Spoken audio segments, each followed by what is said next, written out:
Good evening, and welcome to my critique speech. So imagine this, year's 1297, and you're standing in this beautiful Scottish field surrounded by a whole bunch of other people just like you, but you're fighting for Scottish independence. You look across the way and you see the English, big, battle-hardened, far more prepared than you are, and you wonder, how in the world are we going to get through this day? And then you hear that one singular voice that echoes those words through eternity. They may take our lives, but they'll never take our freedom. So yes, you guessed it, I'm here to discuss the movie Braveheart. I'm going to give you 3 reasons why this is a great, fantastic piece of cinematography. First off, we got the actors. You got, of course, Mel Gibson playing the title role, Braveheart, William Wallace, who was a Scottish folk hero, who did a lot to lead Scotland to independence in the latter part of the 1200s. Another actor that was in there was an actress named Sophie Marceau. She played in a lot of James Bond films called The World Is Not Enough. She's a French actress who does a lot for the movie industry, and she's a philanthropist as well. Gives a lot of her money to charities and things like that. Great actors. Patrick McGoohan played Edward I, who they called Longshanks because of his height. He was very tall, wore these funny things on his legs, but they protected him in battle. That's why they got him called Longshanks. He played in movies like Columbo. Played in a really great movie called Time to Kill. That was a fantastic film there. Second reason, combat scenes. You are right up in the thick of these combat scenes that they've got. The Battle of Stirling Bridge that happened, that I just described in my opening, September 11, 1297.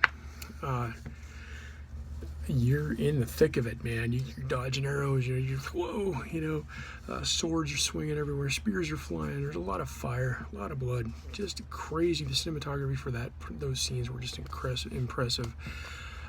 Especially the battles of Kent and Falkirk.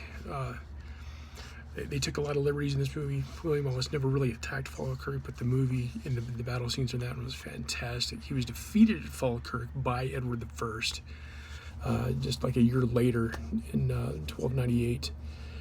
And the cameras put you at all different sides. They showed you every single aspect of the battle from the viewpoint of the king, from Wallace's viewpoint, to Robert the Bruce's viewpoint, who was fighting for Longshanks at that time.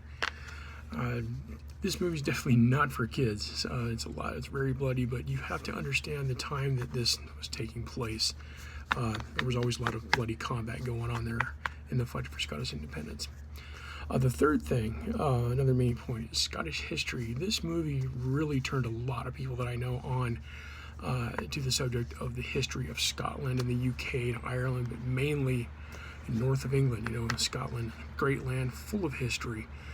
There's TV shows hosted by a name named Josh Gates on the History Channel. His shows include Destination Truth, where he goes and he investigates a haunted Scottish castle, or Expedition Unknown, where he actually goes in search of the lost treasure of Prince Charles I, Bonnie Prince Charlie, the Battle of Culloden in 1746, which was the last pitched battle in Britain, as a matter of fact. And there's a lot of Scottish history in that one as well.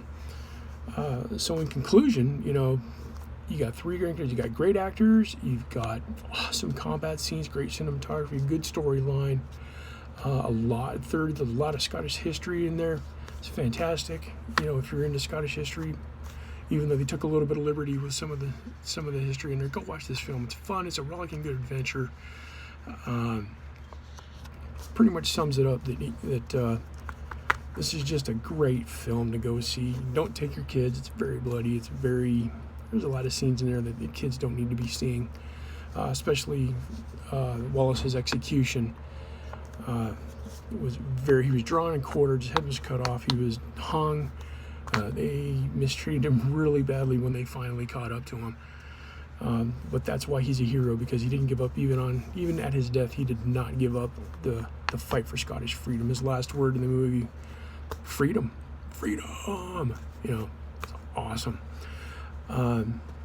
And I'll end it with one of my favorite quotes from the movie when he says, "Every man dies, but not every man truly lives." Thank you very much for your time. Go see the movie. Thank you.